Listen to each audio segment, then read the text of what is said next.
بسم اللہ الرحمن الرحیم۔ السلام علیکم ورحمۃ اللہ وبرکاتہ۔ آسان قرآن چینل کے دینی اور معاشرتی مسائل کے سلسلے کا روزمرہ زندگی میں پیش آنے والا ایک اہم مسئلہ اور اس مسئلے کا مفتیان کرام کے فتوے کی روشنی میں مستند جواب آج کی ویڈیو میں ملاحظہ فرمائیں۔ واشنگ مشین میں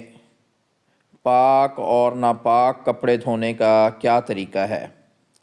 یعنی شریعت نے اس کی کیا رہنمائی کی ہے کہ اگر کسی کپڑے پہ کوئی ناپاکی لگی ہوئی ہے، جیسے بچوں کے کپڑوں پہ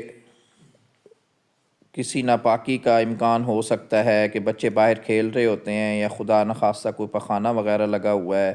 یا کپڑے کسی اور وجہ سے مشکوک ہو گئے ہیں، یا بڑوں کے کپڑے بھی مختلف وجوہات کی وجہ سے ناپاک ہو سکتے ہیں، تو ان کو دھونے کا کیا طریقہ ہے؟ شریعت نے آیا اس بارے میں کوئی رہنمائی کی ہے،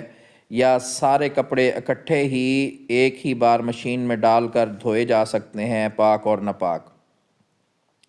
آئیے اس مسئلے کا جواب ملاحظہ فرمائیں کہ واشنگ مشین میں عموماً کپڑے کچھ اس انداز سے دھوئے جاتے ہیں کہ ایک ہی بار صابن یا سرف ڈال کر اس میں پاک اور ناپاک کپڑے ایک ساتھ یا ایک دوسرے کے بعد، یکے بعد دیگرے کا مطلب پہلے پاک دھو لیے جاتے ہیں اور پھر ناپاک ڈالے جاتے ہیں۔ ان کپڑوں کو پاک کرنے کے 3 طریقے ہیں۔ ایک یہ کہ جن کپڑوں کے بارے میں یقین ہے کہ یہ پاک ہیں، انہیں پہلے دھو لیا جائے،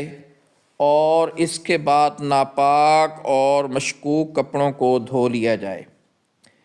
یہ جو ناپاک اور مشکوک کپڑوں کو الگ سے دھوئیں، تو جب ان کپڑوں کو دھوئیں تو ان کے اوپر اتنا پانی بہائیں کہ ان کپڑوں میں سے سرف، صابن یا جو پانی ان کے اندر ہے وہ نکلنے کا یقین ہو جائے، تو تب یہ پاک ہوں گے۔ آگے یہ بھی ذکر کیا جائے گا اس مسئلے کا بھی کہ ناپاک کپڑوں کے اوپر اتنا پانی بہانا چاہیے کہ ان سے صابن یا سرف وغیرہ نکل جانے کا یقین ہو جائے۔ اچھا جی، پہلا تو طریقہ یہ آ گیا کہ پاک الگ دھو لیں اور ناپاک الگ دھوئیں۔ دوسرا طریقہ یہ ہے کہ سب ایک ساتھ دھو لیے جائیں، اور کنگھالتے وقت تمام کپڑوں کو 3 بار صاف پانی میں ڈال کر نچوڑ لیا جائے۔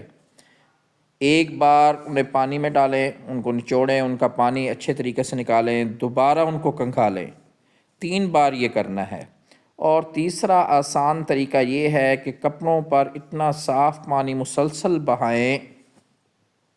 کہ ناپاک پانی اور صابن زائل ہونے کا غالب گمان پیدا ہو جائے، یعنی کہ کپڑے سارے اکٹھے دھو لیے ہیں، ٹھیک ہے، پاک اور ناپاک ڈال دیے ہیں، یا خدا نخواستہ ناپاکی کا کسی کپڑے پہ علم نہیں تھا کہ اس پہ ہو سکتی ہے، تو وہ کپڑا اس میں چلا گیا ہے، تو اس شک کو زائل کرنے کے لیے طریقہ کار یہ ہے کہ پانی جو ہے، پاک پانی، صاف پانی، نل کے نیچے جیسے عموماً گھروں میں رکھا ہوتا ہے، تو کپڑے رکھ دیے جاتے ہیں، ان پہ پانی چلتا رہتا ہے، اور اس میں سے سرف اور صابن وغیرہ اچھے طریقے سے نکل جاتا ہے، تو یہ تمام کپڑے پاک ہو جائیں گے۔ لیکن اس صورت میں ایک قباحت ہے کہ اس میں پانی کا بہت زیادہ ضیاع ہونے کا اندیشہ ہے، اور پانی ضائع کرنا شریعت کی نظر میں جو ہے وہ ناپسندیدہ عمل ہے۔ تو بہترین طریقہ یہ ہے کہ پاک کپڑے الگ دھو لیے جائیں اور ناپاک الگ دھوئے جائیں۔